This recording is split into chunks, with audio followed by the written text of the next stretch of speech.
community. It's a great day. My name is Sheila Hardy, and I'm the founder and CEO of Because It's Personal. And here with me is my co-host, Erica Scott of LifeChangers, Inc., and this is the Community Nonprofit Network Podcast, aka CNN, where our motto is, where your nonprofit shines. Erica, how you doing? I'm wonderful, Sheila. How are you? Doing great, doing great.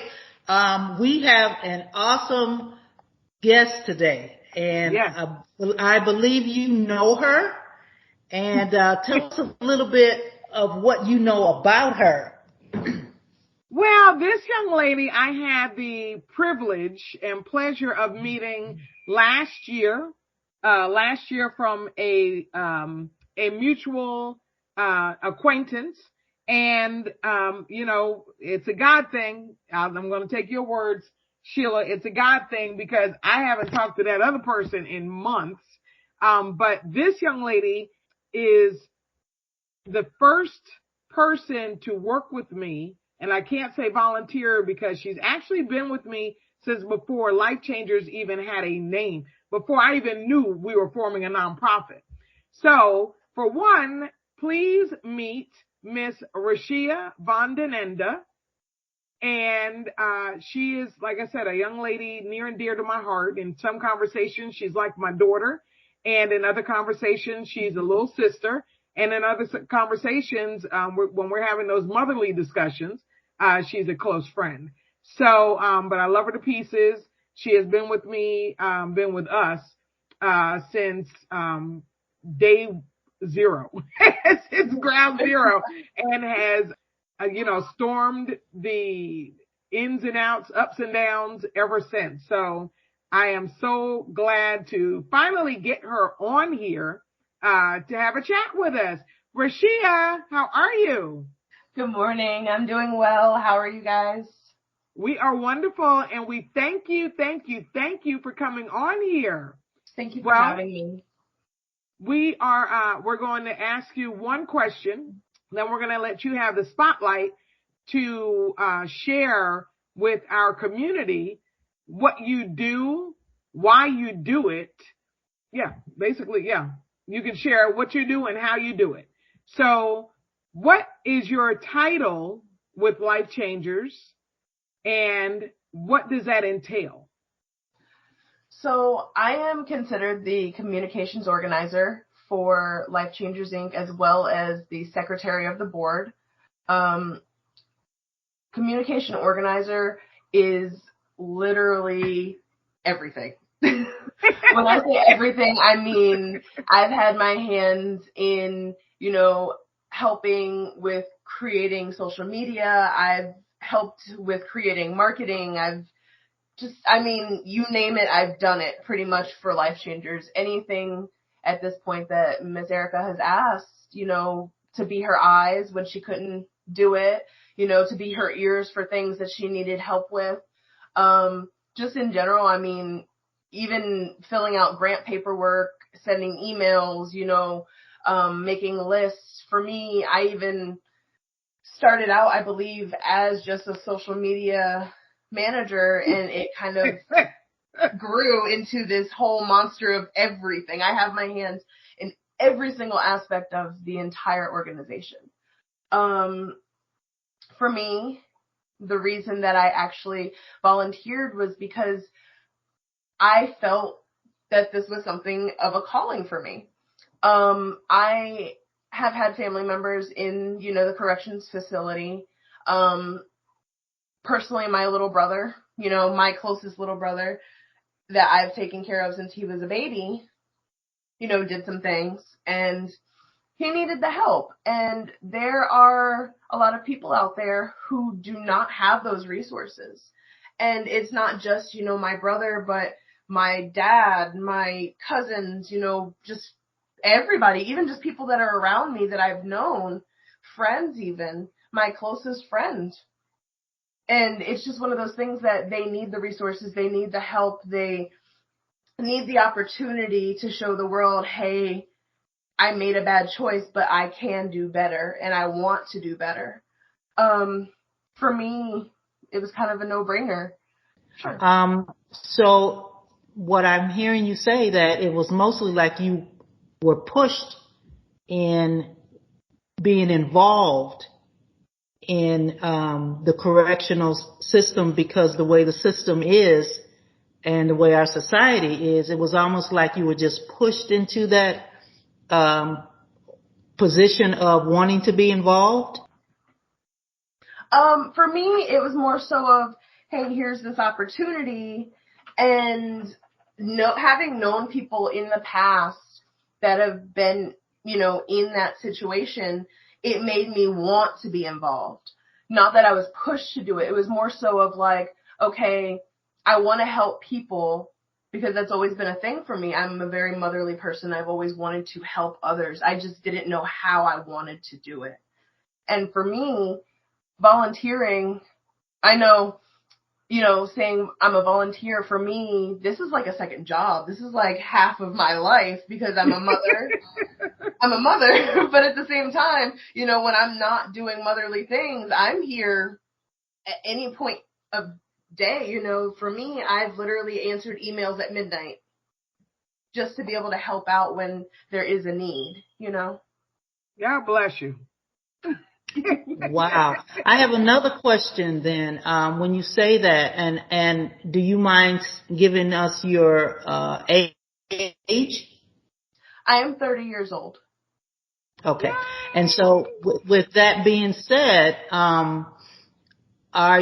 when do you have time for you? On the weekends, when I am not doing anything for Miss Erica. I actually took probably about a 2 or 3 month little break from, LifeChangers, because I felt things were a little overwhelming. I was starting a new job. I was working, at that time I was working from home as a freelancer. And it just got a little hectic with my baby being home during the summer, because I've got a 4-year-old. And so she wasn't in school. She wasn't in daycare or anything, so she was home. So it was one of those things of like, okay, I need a break. So for me, now, when she's in school during the week, I work on LifeChangers things during the day, during the morning. I go to work in the evening. And then, on the weekends, I have my family time. Awesome. Honestly, I've been really thinking about why people my age would want to volunteer. Something that I guess that resonates with me is that it's never too late or too early to want to help other people. Yes. Because everybody is not the same. And at the moment, you might be better off. But that doesn't mean that in the future you might not need those resources. Yes. You might not know somebody who needs those resources. Awesome.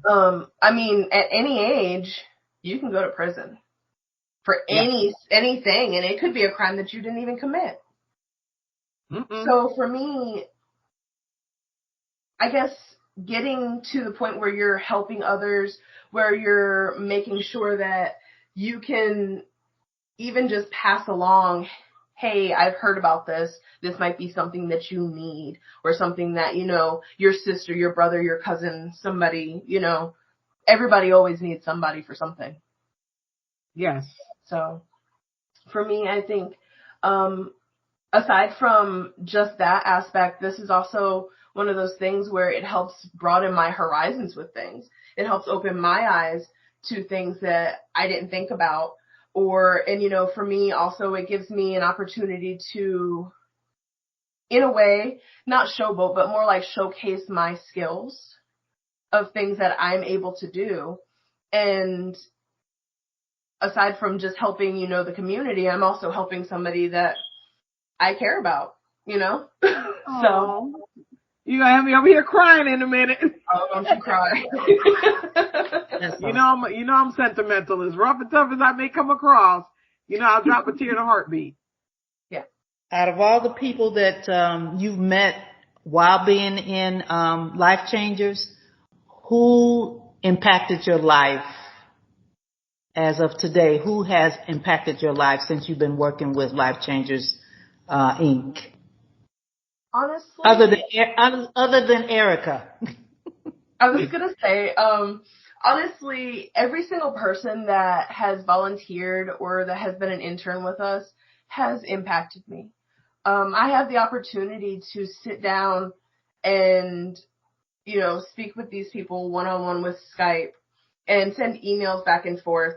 And slowly, after the couple weeks or, a month that they're with us, I do get to learn a little bit about their life and why they're doing what they're doing. And, we've had volunteers and interns who just want to intern. And it's not because they have to. It's just because they feel like doing something better and something bigger. And, or, they're majoring in that career in school. And some people are just doing it because, they want to take a new turn in their life and they're making a new venture. And it's literally like, hey, you're giving me this opportunity. Let me jump in and try to show you what I can do. And for me, seeing people of all walks of life, because they're not just based here in America. We have people overseas in China and in, all over. It's not just here in America. People who are volunteering and interning with us, and they're saying, hey, I want to be part of this. So for me, all of that impacts me. It kind of like, it fills me up. And it's like, it's one of those things that kind of keeps me pushing every day to think, it's not just me doing it. Because there was a point, it was just me and Erica, and it was rough.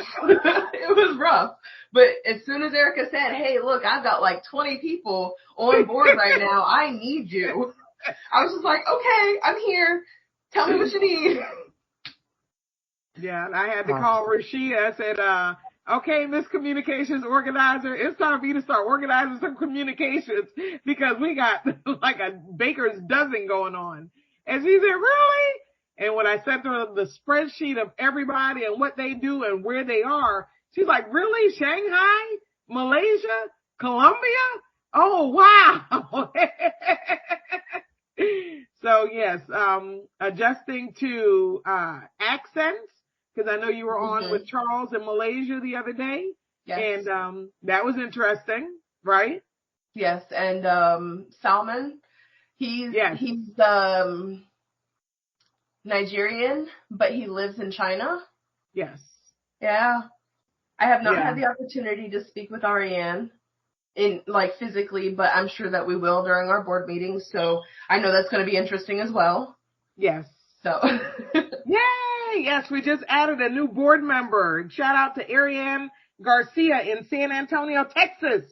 That's our Google monster right there. She handles our Google Analytics and Google Ads and also, I didn't tell you, Miss Rashia, as of in August, not as of, but in August, we had 1.62 thousand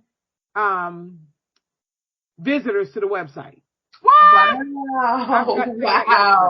Yes, wow. Yes, that's awesome. So yes, thank you. That's awesome.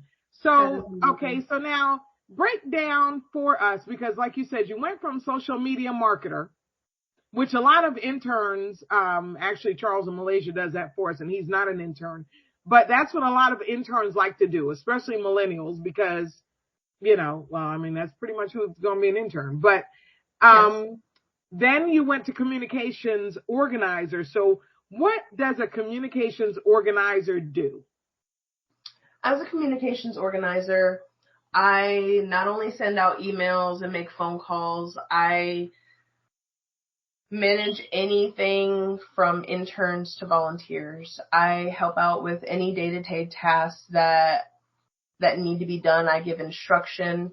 I'm pretty much like the help button for any and everybody. It's very true. That's what I am. I'm the help button. It is. You press that help button and I'm like, whoop, what you need? So, yes. That's really what it is. Like I said earlier, I help with every little aspect of this organization.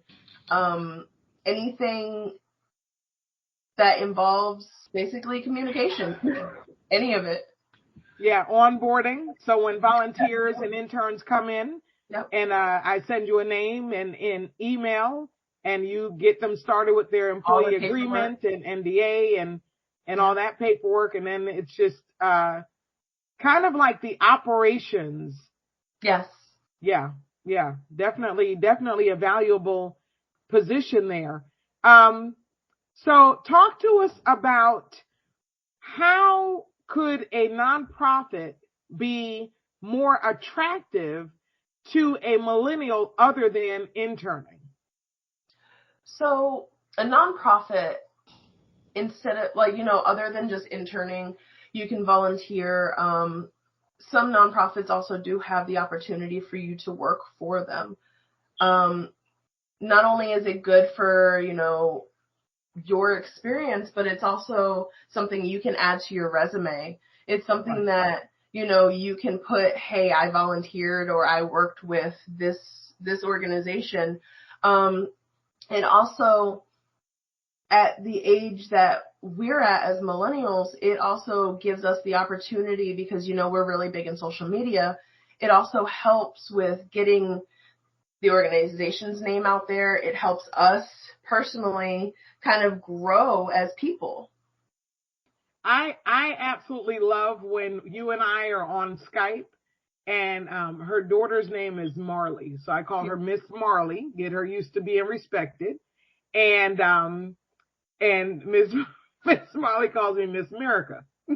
But she sees that we're, discussing, working, but also, and maybe at 4 years old, she doesn't understand the whole scope, I'm sure, but, and she's smart, but, I think it's good for her to see, yes, mommy goes to work, but other than work, we also do good in the community. Yes. So I take my hat off to you because I understand as a single parent of two kids, two very busy kids, and I was still in the community, and I know it's not easy, but it's very much like you said earlier. At some point we may need it, and yeah, like right now I need it. Yeah. So now, from your perspective, how would you like to see LifeChangers evolve into what you and I have talked about over the past, months about where we're going? We're finally, on the track that I believe we are supposed to be on. So now how do you see that evolving and growing? I feel that LifeChangers has the potential to be massive. Considering that we have all of these people, like I said earlier, from all over the world, it could be something that could be as big as, all of these other countries picking up. Because it's not just here in America. It's not just here in America that we have issues with prison and the youth. It is all over the world. And yes, other prison systems handle things differently, but there are still areas, if you think about like third world countries, Honduras, anywhere in South America, it is very rough. And they don't have those resources. They don't have people helping them. They're stuck there until they're there. And then when they're out, they're just bye. Right. So for me, I feel like if churches can have missions, LifeChangers can do something similar. Awesome. And it's funny you mentioned that about South America, because when I brought Jose on, who's in Colombia, he is a lawyer in the juvenile justice system down there. Well, he came to us to help with web development or to get his feet wet in web development. And I said, man, we might be opening up a LifeChangers Colombia. I mean, it's possible. It is.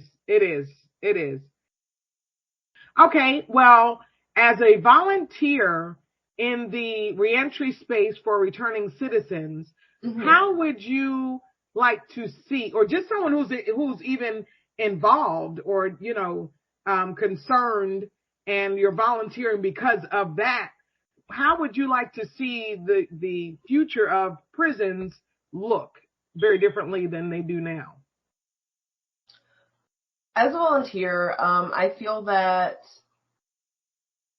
I get to see the bare minimum, but I feel that knowing some of the things that I've learned from being with LifeChangers, just doing research, just, some of our interns and some of our other volunteers have actually, posted their blog posts, their YouTube videos, just learning from those things. I feel that prisons should actually, more integrate and push towards giving people the resources that they do need that we are also offering.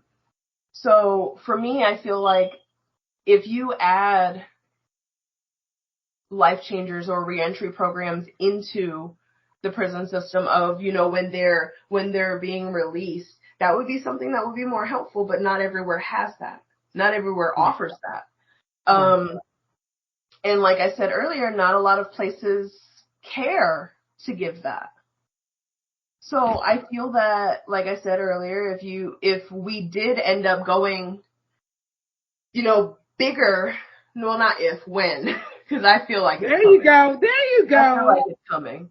But when we get to the point of, being bigger than what we are right now, where we're actually pushing out more than just Georgia, more than just, the surrounding states, I feel that,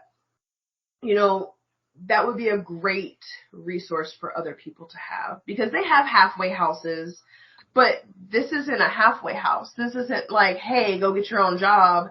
Hey, here's a room to live in. That's not what this is. This is literally giving them the tools that they need to be successful so that they can actually do that within a program. Because some people don't have that knowledge. Some people, and I hate to say it this way, but some people do not have the common sense. So it's true. It is very true. But some people don't have that common sense to say, hey, let's go this place, let's go that place, let's go, call this place to get a job. Some people don't even know to go to, the connection or whatever, the works connection for, getting a job. They don't know that. And sometimes, I've seen it in military and I've seen it in prison systems where they don't give you those resources. They literally get you out the door. Bye. So for me, I think that being a volunteer, it would be one of those things not being a volunteer, but being somebody who's dealt with the prison system just via my family. It would be easier for me to see people have those resources and know, okay, well, at least it was offered. Right. Because like I said, not everywhere does it. Okay, so we talked about the organization growth. At what point do you, as a volunteer or a paid worker in a nonprofit, even if it's not LifeChangers, but at what point do you say, okay, you know what? I have reached my potential, my goal, on where I wanted to be. Where do you see your personal growth in, for one, do you see nonprofits being the type of work environment you want to continue doing forever? I personally love volunteering for things. I love helping people. So I don't see an end for me as far as helping. Aside from LifeChangers, I do have another nonprofit that I am currently helping develop. And, the lady has her own brand and her own everything, but I, volunteered to help her with her logo. I have, I've gotten to the point right now where I'm just like, hey, if you need help with stuff, you can ask, but LifeChangers is my home. So I'm not just going to be like, bye. But at the same time, like, if you have questions, you can ask. I'm here to help you. So in its own way, I don't see, nonprofits being something that I will ever get out of. Now that I'm in, and I feel like I'm stuck in, and it's not like I'm forced to do it. It feels like, this is home for me. Well, we'll leave the light on. Yeah, please do. But okay, so what are your aspirations on a personal level for work? Honestly, I do not want to have my own nonprofit. I'll tell you that. It's a lot of work. But I honestly feel like I just want to continue with what I'm doing, and if the Lord calls me to help in a better way or in a different way, then I'll be there. But otherwise, I am comfortable with where I'm at. But as I said, I'm willing to grow in whatever way that's needed. Awesome. Okay. So I was a property manager of a storage unit facility in Dallas, Georgia, which is very close to where Miss Erica lives and where the nonprofit is started. This was almost a year ago, or was it? It was about a year ago. Yeah. And a mutual acquaintance of ours, Reverend George Yarborough, he was one of my tenants. He would come in and he would just constantly, he would talk to me, and he would just, he wouldn't preach to me, but it was more like he was giving me motivation, and he was in his own way speaking through God, like God was speaking through him, excuse me. Right. And just telling him, that he felt that there was something more that I needed to do.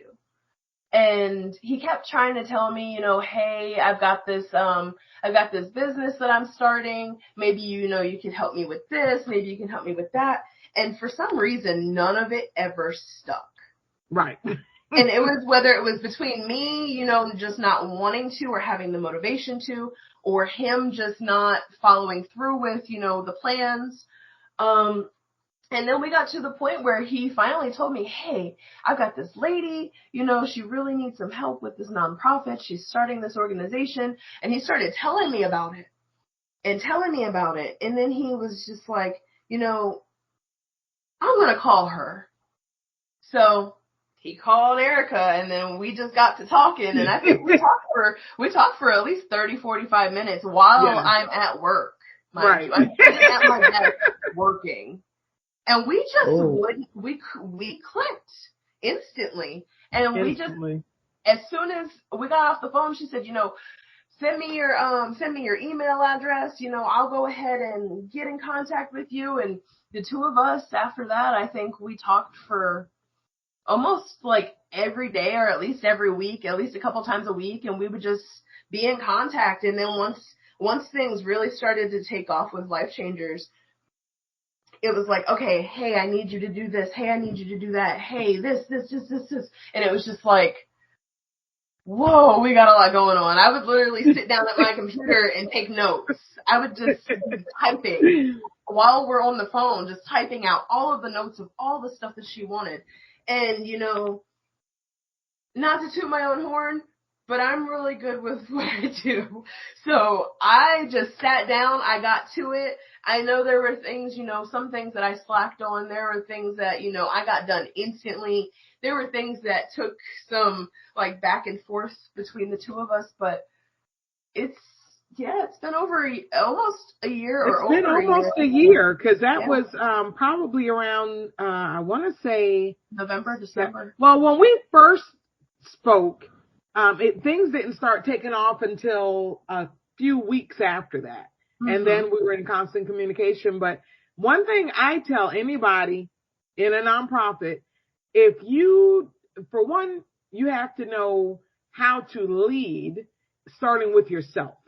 Yes. And that's because if you don't know what you need to do and you don't know how to do it, you don't have to be the most proficient at it, but it's not just nonprofit, it's business. Then you can't relate to someone else what you need to get done, what needs to be done for the nonprofit. And on top of that, in the original form, the word priority, Greek, what in the Greek language was one. It was only priority. English is what made priorities.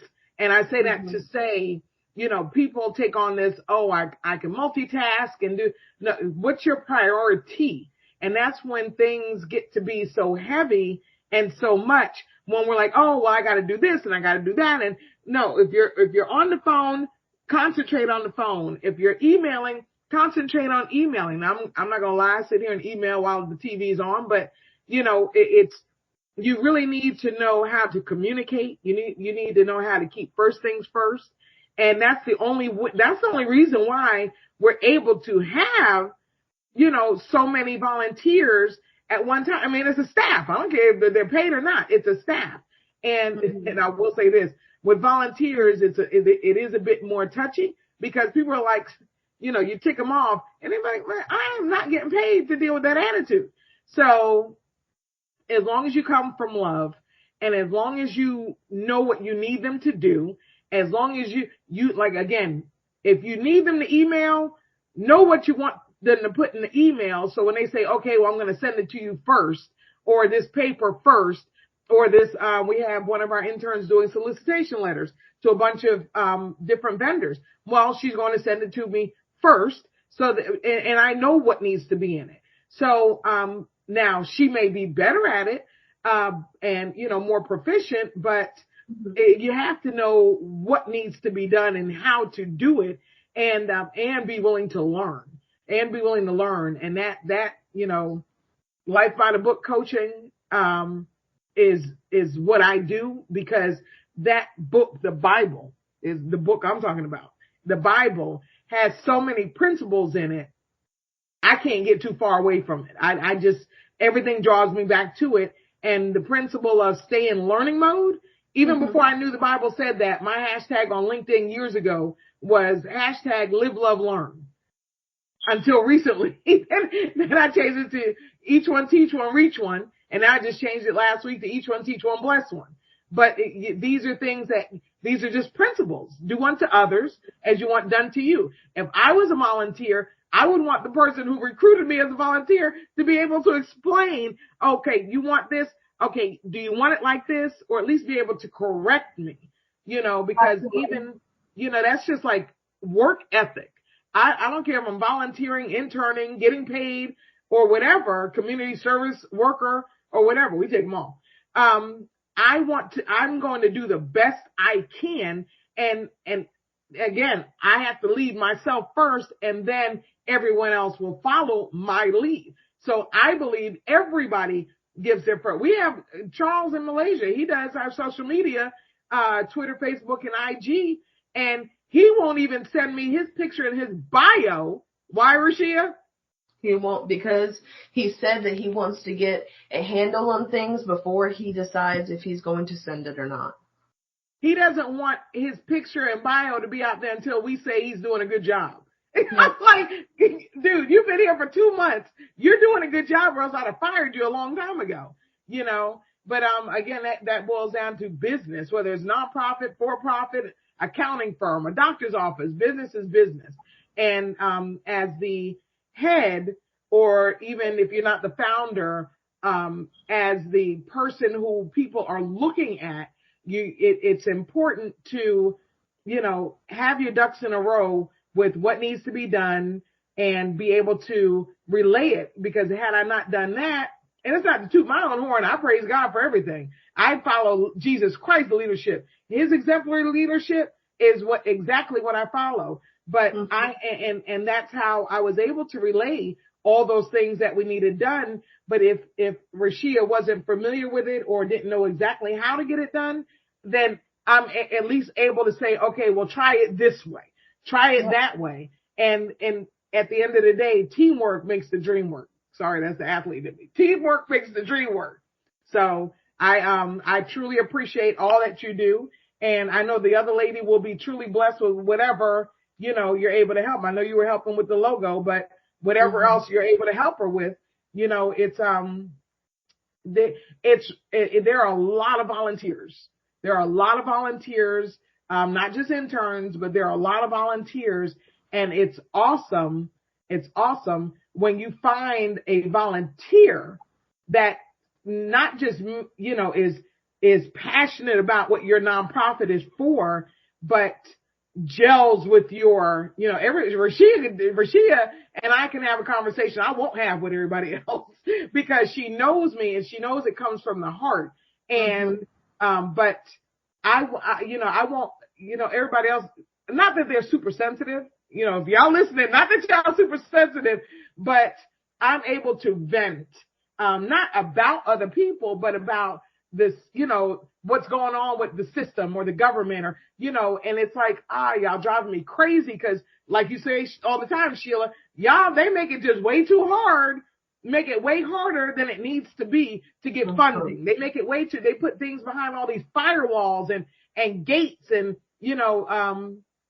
what do you call those people? Like the secretary, there's a nickname for them where you can't get past them. And it's like, what's the problem? And I'll tell Rashia that, but it's only because other people may see that, like they may take it like, oh man, is she going to quit? No, I'm not quitting. I'm in this. This is it. LifeChangers has been more, it's going to be more, and it has been more than a life changer for our clients and future clients. It's been a life changer for me.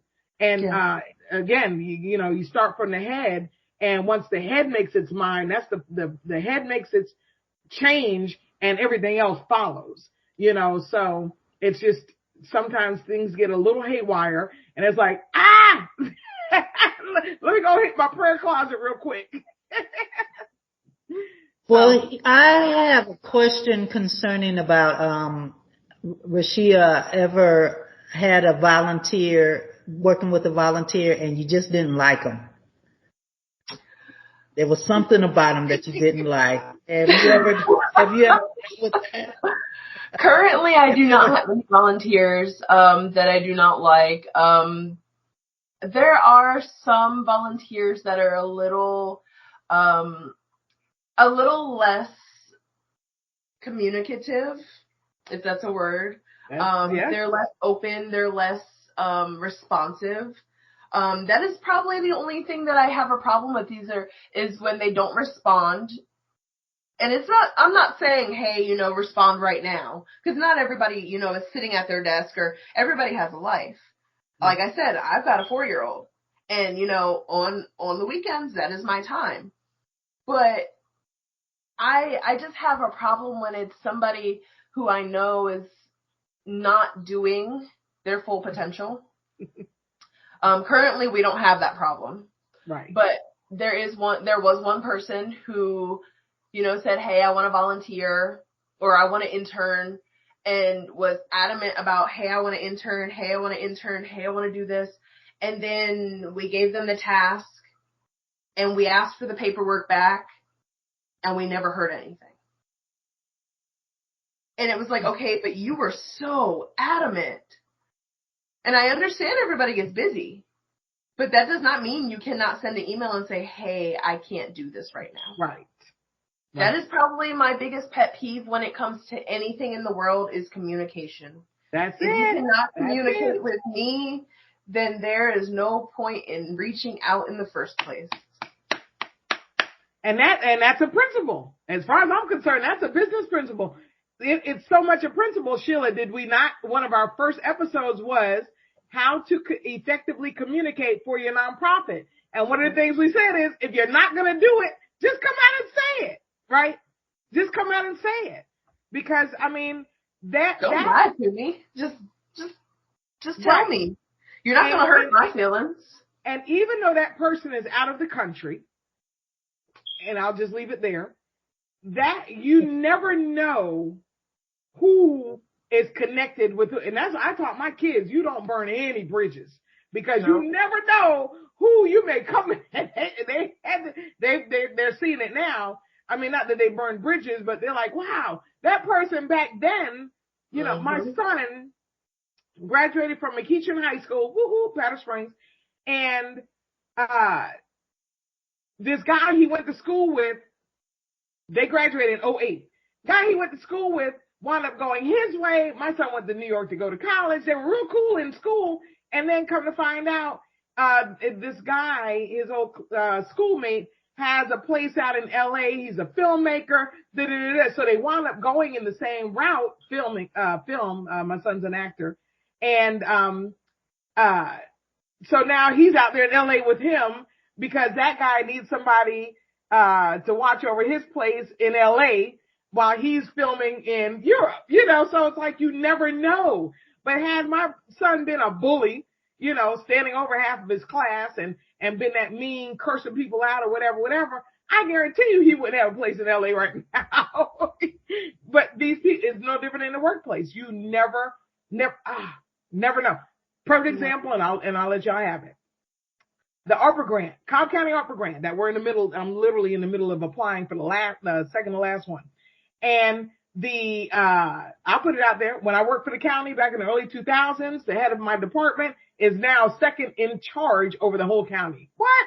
Had I been mad, had I been mean to Mr. Jimmy Giese, or been a slacker, or, not communicating and not, or, whatever, just a poor employee barely keeping my job, I would not have felt comfortable reconnecting with him now that we're working with Cobb County government. I mean, you never know. And that again is a principle. You just do unto others as you would want them to do to you. You send an email, you want that person to respond. And, you make a phone call. You want that person, you don't want to always have to call them. And then you call them and like, oh, I was going to call you. Well, why didn't you? Why didn't you? Oh, you were going to call me 3 weeks ago. Why didn't you call me last week? So that's definitely one of my pet peeves. And I guess that's one reason why we get along. Cause I don't like that. I don't like that. Well, another question I'd like to ask Rashia is, please tell our listeners, who is your hero and shero? Oh, goodness. So let's start with the shero. One of the people who has influenced me a lot in my life was Maya Angelou. Just listening to her words and just reading them. A lot of that has been motivation. It's also helped me through a lot of times in my life. Just simply being able to see other struggles, even if it's through poetry, for me, any woman that can go through anything in life and just push and push and push and push and just make it through at the end, for me is a big hero. I cannot say personally that I have anybody that is a hero in itself. But I think in general, women, Black women, to be more specific, are very, very powerful. And for me, every day I see, different walks of life. I see different people going through different things, but I can honestly say that Black women have always just been one of those powerful, what's the word I'm trying to think of? I guess just one of the most powerful. Influencer? I guess so. Yeah, influences in my life. Just a little bit about me. I was adopted as a kid.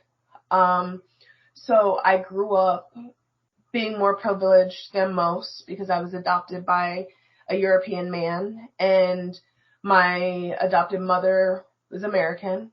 And so for me, I didn't have a lot of the issues that a lot of Black Americans have, but I see their struggles and I see where they come from, and I see the pain, I see the perseverance, I see everything.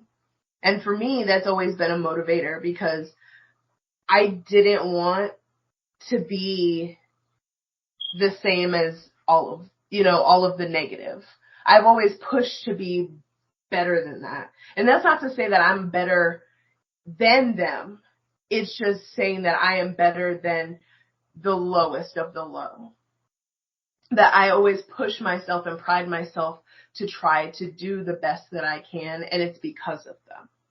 It's because of all of the things that these women have went through in their lives. Because I do know, some mothers who have worked, including myself, being a single mom, who have worked, 2 jobs to be able to make ends meet, to pay bills, to, put their baby into daycare and, pay their car note, pay everything for themselves and their kid. When the government said, you're making too much money, we can't give you the assistance that you're asking for, but I'm also not getting paid enough to put food on my plate, to provide care for my child, to pay for my car insurance, my car note, my rent. So I see it. And for me, Black women, there are some Black men, but Black women have been basically like my heroes from day one. Awesome. Another thing I would like to ask you is, what advice would you give to today's teenagers? One of the most important things that I will say, do not grow up too fast. I know that the world is full of, these body images and what's right, what's wrong, what's good, what's bad, I like to say hip. I'm sure y'all would understand that. What's hip, what's cool. But honestly, do the things that make you happy no matter what your friends are thinking. Because your friends right now are your friends. But by the time you graduate high school, you go to college, you guys are going to separate. You're not even going to know each other anymore. And maybe, years down the road, you'll come back to it. But some of them are going to go into prison. Some of them are going to go to the military. Some are just going to go work. Some are just going to do whatever they're going to do. And at the end of the day, by you growing up too fast, getting into things that you're not supposed to, getting into things that are well above your age, it's not going to do anything to better you. Now, that's not to say, if you accidentally have a baby by the time you're 16, don't raise that kid. You raise that kid. But, there's situations and circumstances for everything. And when I say don't grow up too fast, I mean, don't go out here saying, oh, I'm grown and go to the club at 16. And that's not from personal experience, because I waited until I think I was like 20 years old before, I went and did grown people things, and I was grown at that point.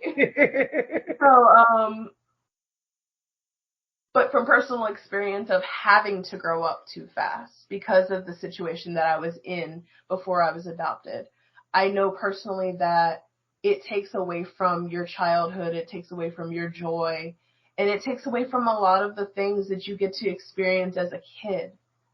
So while you have the opportunity and you have the ability to, stay under a roof that you don't have to pay for, to take care of, just yourself, you need to slow down and think about that. I know it's rough with your parents telling you, hey, do this, hey, do that, these are this rule, this is that rule, but I promise you, your parents are telling you that for a reason. They're trying to push you in the best possible way. And most parents, including myself, I tell my daughter this all the time, and even at 4, mommy is never going to steer you wrong. And if I do, it's not on purpose. Right.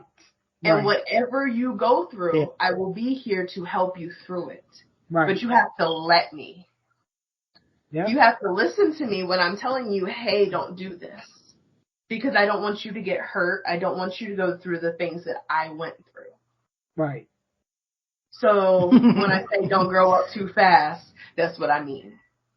That's so awesome. That's profound. Now that's an episode for myself, because I know my grandmother told me plenty of times, don't grow up too fast. You're trying to be too fast. You try to, now, because you do all that now, what are you going to do when you get old enough to do it? Blah, blah, blah, blah. Mm-hmm. And, one thing I think we've all done from generation to generation is think we were going to do it better than our parents. They didn't know. we always knew better more than our parents. Oh, they didn't know how to do it. They didn't try to do it this way. Woo. All of us have this independence that when we go through stages in our lives, yes, there's certain things that we want to do, concerning our surroundings, concerning who we're talking with. Because I don't know about you guys, but I had some fast friends and I had some friends that weren't fast, and you're trying to find out who you are. And a lot of times when you're trying to find out who you are, I used to, say to my child, you're trying to find out who you are. Well, when you find out, because as a person that is growing up, and we understand about the brain, because I do trauma, and we understand about the brain, and there's certain things that the brain still has to develop, but how it develops is our environment. So when our environment is out of order, majority of the time, you may be too. Right. And so what happens is that our environment has a lot to do. Don't get me wrong. All of us have been told, don't grow up so fast. But what does that really mean? What are they saying? Because a lot of times when we want to do certain things, we're not, the people that are around us didn't know at that particular time. They're trying to survive themselves, because the way society is, you're trying to survive and keep a roof over your head. You're trying to survive and keep the job that you hate. And then you come home and you have to train a child. It's really interesting. So, we have the tools. The thing of it is properly putting those tools where we can use them in the proper way. And a lot of times when we're in school, especially in school, we're trying to be something that we're not. Yes. That we're not yet. Right. So it comes down, because I've worked with children almost all my life, you won't mind as well say. And it is a journey. All of us, some of us are in our 50s, 60s, maybe 40s, 30s, whatever, and still in that childhood journey. Yes. Because a lot of times we get stopped in a trauma, and I could talk about that, but when we get stopped, and then when we go through that, it's like, I'm trying to get past this. I'm trying to get past this. But if you don't have anyone to help you get past it, because a lot of times we can't do it ourselves. And actually, I'm kind of glad, because if we can do that, then we wouldn't need each other. Right. We really wouldn't. Right. So, and I didn't mean to go that far with it, but it's interesting that when you said, I'll be there when you're talking to your daughter, that's the biggest thing.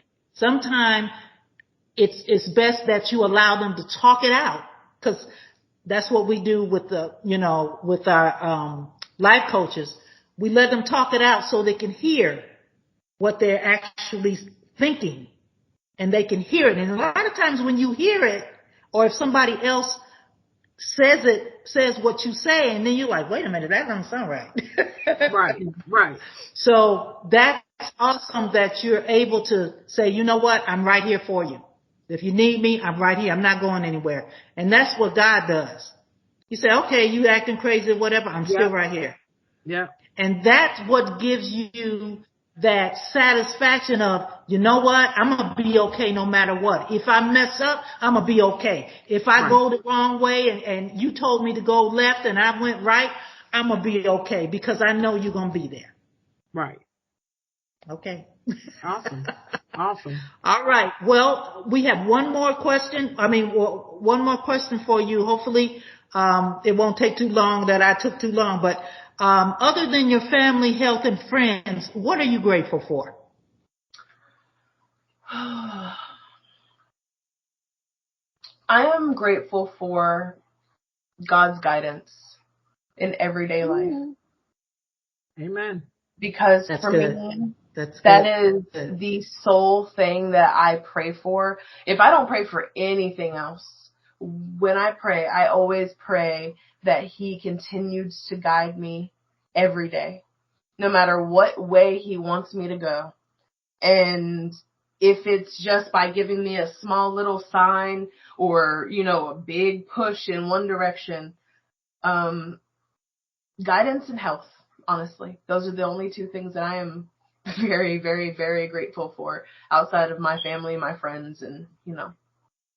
And since you said that, I will let it be known that Miss Rashia just rededicated her life to Christ, and was baptized again when? Oh, I was baptized in May of 2020, I believe. Yeah, 2 years ago. Yay! I don't know how to do what you did, but yay! There you go. Thank you, doing it for me. Say do unto others. I'd have done it for you.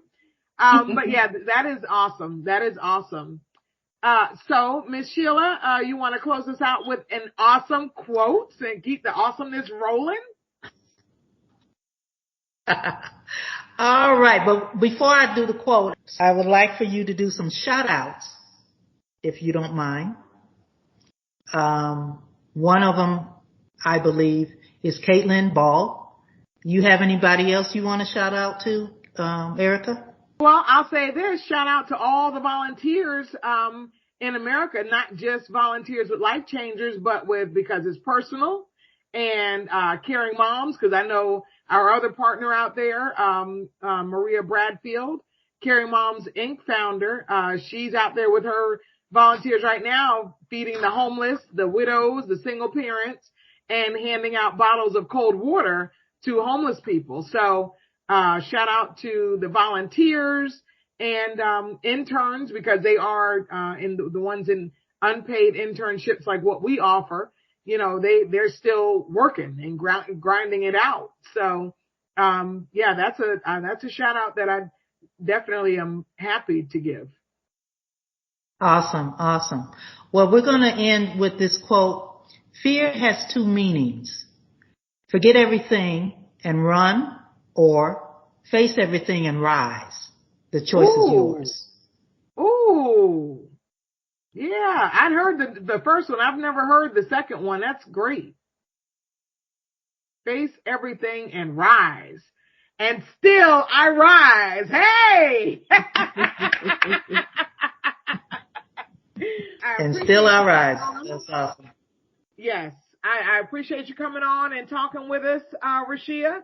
And hopefully this is, just a candid discussion to let other millennials know that they're never too young. And like you said, at some point they're going to need it, more than likely they're going to need it. And, yeah, so I thank you for being here. And, if you're interested in being a guest on the CNN podcast, then please visit our website, thecnnpodcast.com, and click the tab guest. And also, if you are looking to advertise on this platform, either on the website and or be getting a shout out on here on the podcast, then please, again, visit the website, thecnnpodcast.com, and click this advertise tab. Otherwise, until next time, as always, folks, be awesome and be blessed.